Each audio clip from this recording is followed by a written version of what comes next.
बहू, आज दोपहर के खाने में दही वाली कढ़ी और चावल बनाना राघव को बेहद पसंद है। मैं जब भी बनाती हूँ बड़े चाव से खाता है। कमला जी, बड़े स्नेह से बहू रचना से बोली।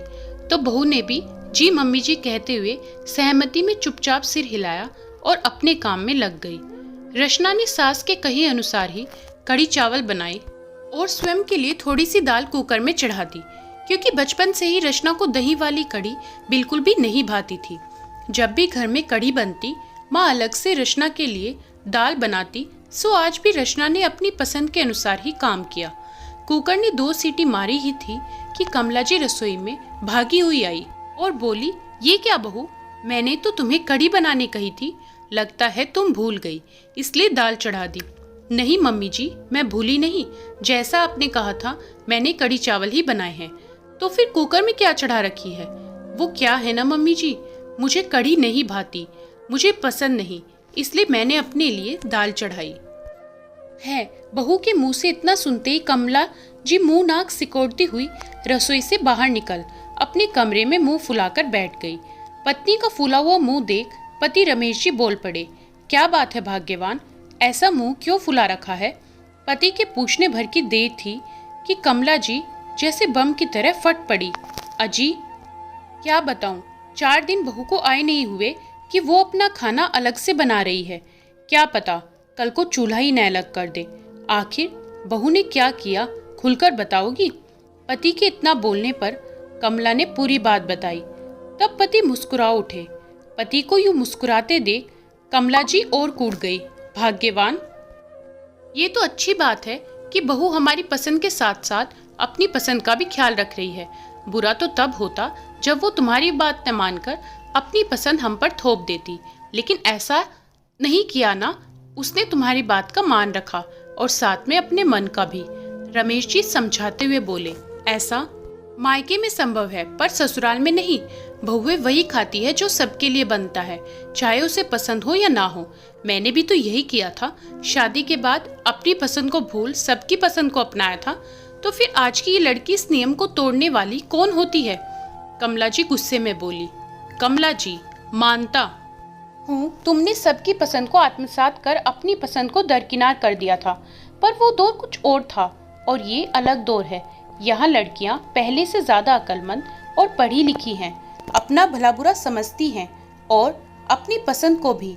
मुझे तो आज भी अच्छी तरह से याद है, जब भी मायके जाने की बात होती थी तुम जाने से पहले ही अपनी पसंद की लिस्ट बना लेती थी। जो तुम्हें यहाँ चखने को भी नहीं मिलती थी वो तुम वहां जाकर मन भर खाती थी। क्या तुम भी यही चाहती हो कि बहू भी तुम्हारी तरह अपना मन मारे? पति की सुन कमला जी एक पल के लिए सोच में पड़ गई, फिर थोड़ी देर चुप रहने के बाद बोली, आप सही कहते हैं, बहू अपना मन क्यों मारे, उसे भी हक है अपनी पसंद का खाने और पहनने का। इसलिए मैं भी आज एक बात कहना चाहती हूँ कि अगर बहू सलवार सूट पहनना चाहती है तो आप उस पर रोक मत लगाइए, उसे उसके मन का पहनने दीजिए। कमला, खाने पीने की बात अलग है, लेकिन सलवार सूट हमारे संस्कार नहीं। तुम्हें मालूम है मुझे बहू का सलवार सूट पहनना पसंद नहीं। वो मायके जाकर जो मन चाहे पहने, पर यहाँ ससुराल में हमारे सामने उसे साड़ी ही पहननी पड़ेगी। जरा कल्पना करके देखो, बहू अगर घर में सलवार सूट में घूमेगी तो कैसा लगेगा? सलवार सूट की सुन रमेश के तेवर एकाएक बदल गए थे। ये तो आपकी दोहरी मानसिकता है। एक तरफ आप बोलते हैं बहू को अपनी पसंद का खाने पकाने दूं और दूसरी ओर आप कहते हैं सलवार सूट नहीं पहन सकती। एक तरफ आप बदले हुए दौर की बात करते हैं और दूसरी ओर स्वयं बदलना नहीं चाहते। कहीं ऐसा ना हो कि आपकी रोक टोक बहू बेटे को अलग आशियाना बनाने पर मजबूर कर दे। रचना की बातों से चिढ़कर रमेश जी घर से बाहर निकल आए।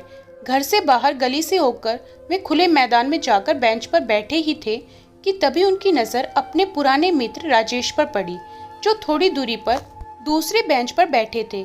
नजर मिलते ही दोनों ने एक दूसरे को हाथ उठाकर अभिवादन किया।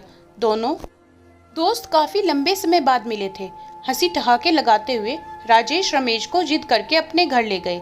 घर में प्रवेश करते ही, रश्मि बेटी जरा चाय बनाना। राजेश जी ने आवाज लगाई तो जी पापा जी कहते हुए जीन्स टॉप में मॉडल जैसी एक लड़की निकलकर कमरे से बाहर आई और रमेश के पैर छुए और रसोई मैं चाय बनाने चली गई। यार राजेश, तुम्हारी बेटी तो काफी बड़ी हो गई है, उसकी शादी की नहीं सोची तुमने? अब क्या मरने के बाद करोगे? लड़की को देख। रमेश गंभीर होते हुए बोले। रमेश, मेरी बेटी को ब्याहे 4 साल हो गए और उसकी तो एक लड़की भी हो गई है। बड़ी प्यारी है मेरी नातिन, पर मुझे लगता है तू बुढ़ापे में भुलक्कड़ हो गया है। भूल गया, तू तो मेरी बेटी की शादी में भी आया था। बेटी की शादी हो गई तो ये लड़की कौन है जो अभी अभी जीन्स टी शर्ट में बाहर आई थी?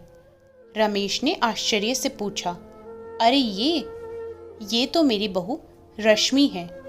वो क्या है कि बेटे की शादी में मैं बीमार हो गया था, इसलिए शायद बच्चों ने तुझे निमंत्रण नहीं भेजा होगा या ध्यान नहीं रहा होगा।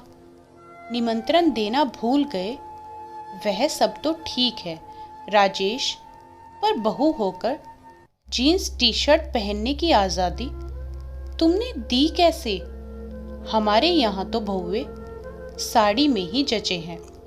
ये सब जीन्स टी शर्ट हमारे संस्कार नहीं। ये नए ज़माने के चोचले तुमने कब से स्वीकार कर ली? रमेश हंसते हुए बोले। तो राजेश जी के चेहरे पर मुस्कान तैर गई और फिर मुस्कुराते हुए बोले, रमेश मेरे यार, संस्कार कपड़े में नहीं व्यवहार में होना चाहिए। मेरी बहू जीन्स टी शर्ट भले पहनती है, पर बड़े बुजुर्गों का आदर सम्मान करना बखूबी जानती है। और सबसे बड़ी बात, जब बेटे को खाने पहनने की पूरी आज़ादी है तो फिर बहू के खाने पहनावे पर रोक टोक क्यों? अब लड़कियों की परवरिश पहले की तरह तो नहीं हो रही कि जैसे चाहो दबा कर रखो।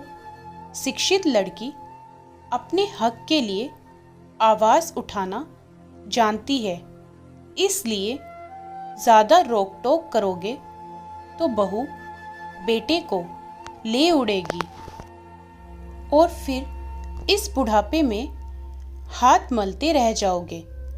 बोलते हुए राजेश जी ठठाकर हंस पड़े।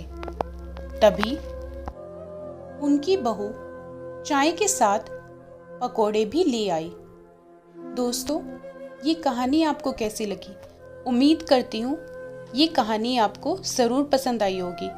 कहानी पसंद आए तो कमेंट करके ज़रूर बताएं। वीडियो को लाइक करें, शेयर ज़रूर करें और चैनल को सब्सक्राइब करना बिल्कुल ना भूलें।